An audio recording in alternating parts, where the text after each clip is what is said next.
আজমির শরীফের আরও একটি ভিডিওতে আপনাদের সবাইকে স্বাগতম। আজকে যাচ্ছি আজমির শহরের আরও একটি দর্শনীয় স্থান আনাসাগর, যার নাম আপনারা অনেকেই হয়তো শুনে থাকবেন।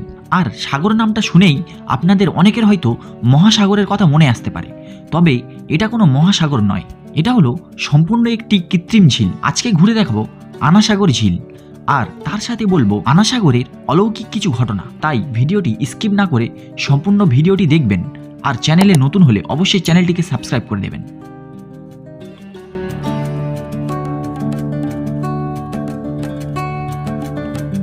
আপনি যদি আজমিরে এসে আনাসাগরে না ঘুরতে যান, তাহলে আপনার এই আজমির ট্যুরটা যেন কেমন ঘোরাটা যে ফ্যাকাশে ফ্যাকাশে রয়ে যায়।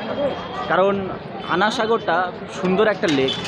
আজমির দরগা থেকে বেশি দূরে নয়, প্রায় 1.5 কিলোমিটার মতো এই আজমির দরগা। ठीक है ठीक है पुष्कर तो चलो मेरे साथ, पुष्कर कल जाएंगे, नंबर लो मेरे, ठीक है यहाँ पे आ जाएंगे। मेरे साथ ही चलना है। देखो गाइस, मैं इधर सब्सक्राइबर हूँ, ठीक है ঠিক ना? আছে ঠিক আছে। ओके, चलना তো है मेरे साथ। এখান থেকে কিন্তু আনাসাগর লেকের দূরত্ব বেশি নয়, প্রায় 1.5 কিলোমিটার মতো। গাড়িকে বললাম, গাড়ি বলছে যে 150 টাকা করে পড়বে। তো আমি বললাম না থাক, হেঁটেই চলে যাব। এতগুলো মানুষের ভিড়ে হেঁটে যেতে কোনো কিছু মনেই হবে না, কারণ এখন তো প্রচুর ভিড়। আস্তে আস্তে আরও যত সন্ধ্যা হবে ভিড় বাড়তেই থাকবে।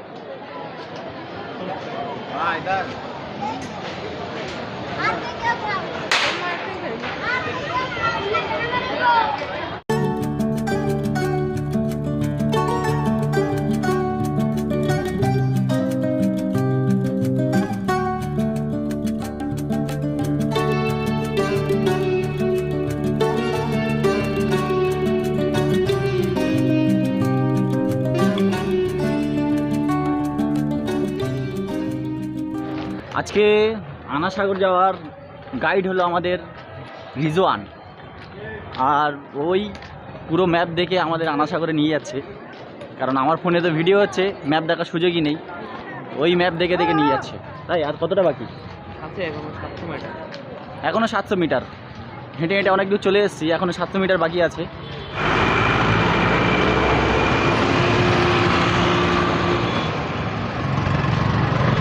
আজমির শরীফের রাস্তায় বা রাজস্থানের যে কোনো রাস্তায় পায়ে হেঁটে সফর করা খুবই কষ্টকর, কারণ রাস্তাগুলো পাহাড়ি রাস্তা হয়, কোনো জায়গায় উঁচু, কোনো জায়গায় নিচু, কোনো জায়গায় অনেক উঁচু তো কোনো জায়গায় অনেক নিচু। তো এইভাবে পায়ে হেঁটে অনেকটা যদি হাঁটা যায়, আমরা কিন্তু বেশি হাঁটিনি। এমনি আমরা গ্রামের রাস্তা অনেক হাঁটি, কিন্তু এখানে প্রায় 1.4 কিলোমিটার হেঁটে আসতে পুরো ঘাম বেরিয়ে গেছে।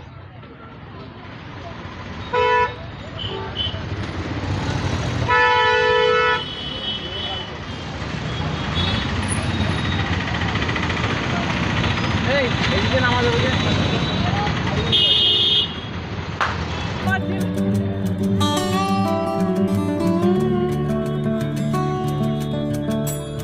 সব বাড়িগুলো কিন্তু সব পাহাড়ের উপরে।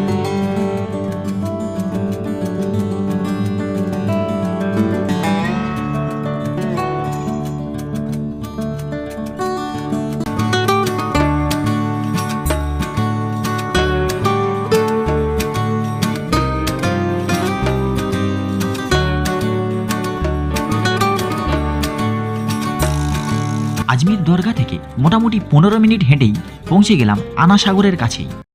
ফাইনালি এসে পৌঁছে গেলাম আনাসাগর লেক। তো লেকটা অনেক বড়, প্রায় 13 কিলোমিটার জায়গা জুড়ে বিস্তৃত এই লেক। আর পাহাড়ি রাস্তাগুলো তো বলার মতো নয়।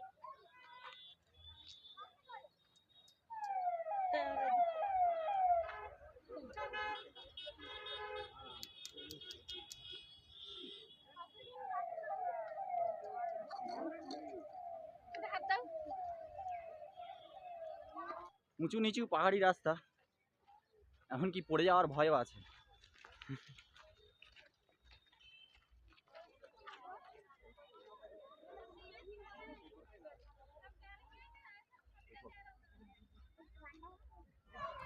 পুরো লেকটা কিন্তু চারিদিকে সুন্দর ধূসর পাহাড় দ্বারা বেষ্টিত, আর মাঝখানে লেক, অনেক সুন্দর দেখতে। লেকটা অনেক সুন্দর। আগে এসেছিলাম ছোটোবেলায়, তখন এত সুন্দর সাজানো গোছানো ছিল না, তো এখন অনেকটা সাজানো গোছানো। আর সুন্দর যে চারিদিকে পাহাড়ের দৃশ্য, আমার একমাত্র অবাক করা কাণ্ড যে এত সুন্দর পুরো দৃশ্যটা হেভি সুন্দর। এখানে রাতের ভিউটাও অনেক ভালো হবে মনে হয়, যে কারণ চারিদিকে যে লাইট লাগানো আছে, রাতের ভিউটাও অনেক ভালো হবে। আনাসাগর ঝিলে এসে একটা জিনিস দেখে খুবই অবাক হলাম। দেখলাম কিছু মানুষ এই ঝিলের মাছগুলিকে খাবার দিচ্ছে, আর হাজার হাজার মাছ সেখানে জড়ো হয়েছে। এতগুলো মাছ যেগুলিকে আপনারা হাত দিয়ে ধরতে পারবেন। একবার ভাবুন, যদি এখানে এতগুলো মাছ হয় তবে 13 কিলোমিটার বিস্তৃত এই ঝিলে কত হাজার টন মাছ আছে।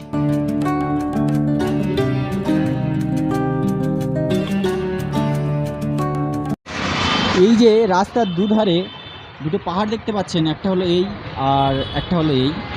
পাহাড় দুটো কিন্তু একসময় এমন ছিল না, পাহাড় দুটো কিন্তু জয়েন্ট ছিল। তো পরবর্তীকালে হয়তো মাঝখান থেকে কেটে এটাকে রাস্তা বানানো হয়েছে।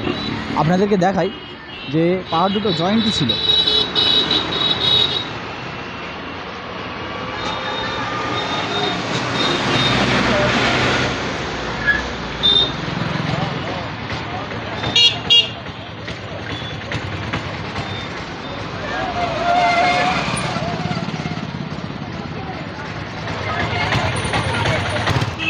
সত্যি কিন্তু রাজস্থান অনেক একটা বৈচিত্র্যময় রাজ্য, খুবই সুন্দর রাজ্য। আর এখানের মানুষজনগুলো মোটামুটি গ্রামের দিকের যে মানুষজনগুলো, তারা মনে হয় যে খুব ভালো, বা ওদের কালচার, ওদের রীতিনীতি পুরো সম্পূর্ণ অন্যরকম।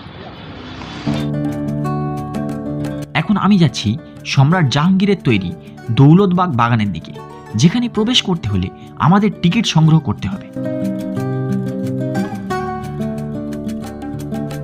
ফাইনালি টিকিট কেটে নিয়েছি।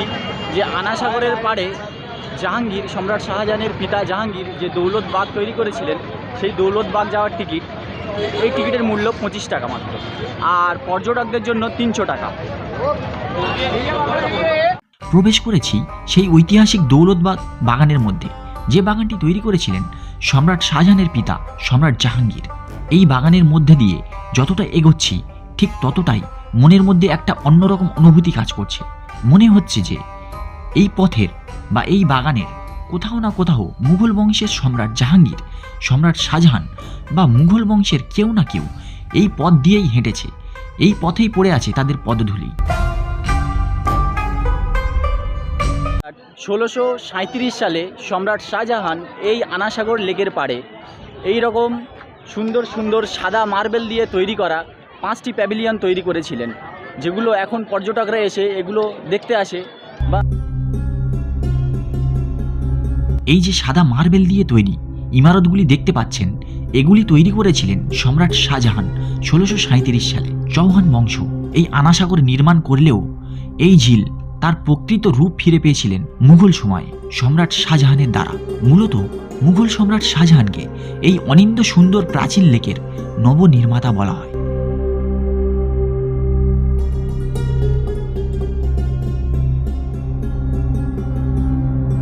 সম্রাট জাহাঙ্গীরের দৌলতবাগ আর সম্রাট শাহজাহানের এই 5টি প্যাভিলিয়ন তৈরির মূল উদ্দেশ্য হল, আপনারা জানেন যে রাজস্থান হলো মরুভূমি অঞ্চল, আর গ্রীষ্মকালে এখানে তাপমাত্রা থাকে প্রায় 45 থেকে 48 ডিগ্রির মধ্যে।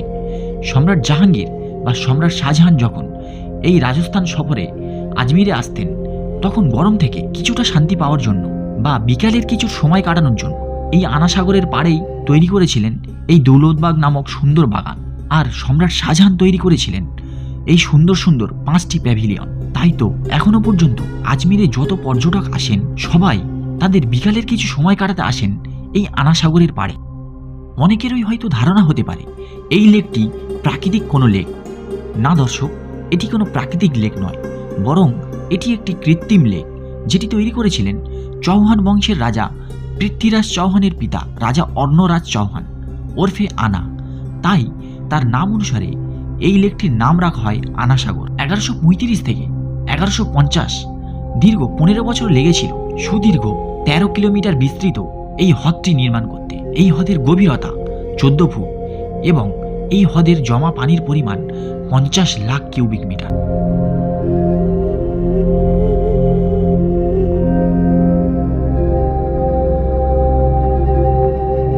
চারিদিকে সারি সারি পাহাড়, তার মাঝে এই নিস্তব্ধ জলরাশি, আর এই জলরাশির গা বেয়ে আসা হালকা মৃদু বাতাস যে কারোর মনকে ছুঁয়ে নেবে।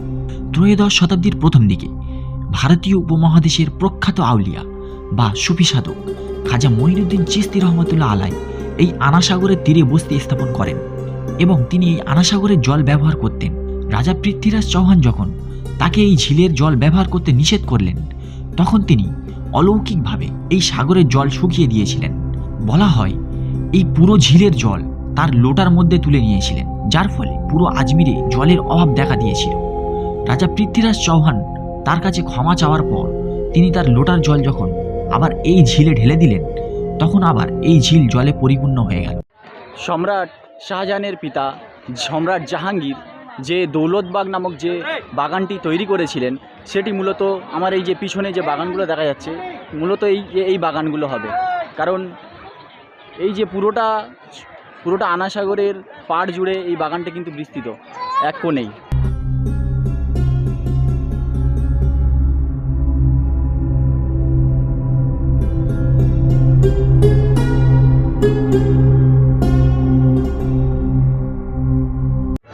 আপনি কিন্তু এই আনাসাগরের লেকের পাড়ে এসে বোট সাফারির মজাও নিতে পারেন, কারণ এখান থেকে বোটও ছাড়া হয়। আর আনাসাগরের ঠিক মাঝখান বরাবর একটা ছোট্ট দ্বীপ রয়েছে এবং সেখানেও নিয়ে যাওয়া হয়, এখান থেকে বোটও ছাড়া হয়, যেটা আপনাদেরকে দেখাবো।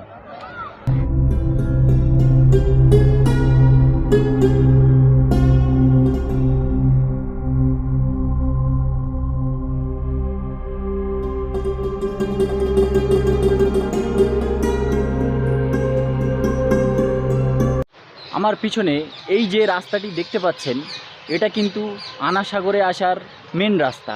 এটা কিন্তু এখনকার মেন রাস্তা নয়, এটা ছিল তখনকার সময়ের সম্রাট শাহজাহান, সম্রাট জাহাঙ্গীরের সময়ের তখনকার আনাসাগরে আসার মেন রাস্তা।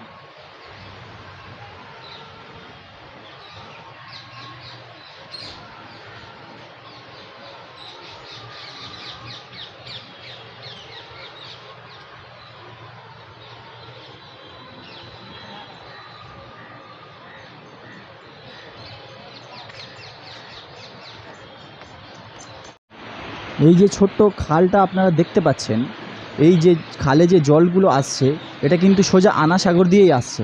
আর এই যে খাল দিয়ে সোজা চলে যাচ্ছে শহরের মধ্যে।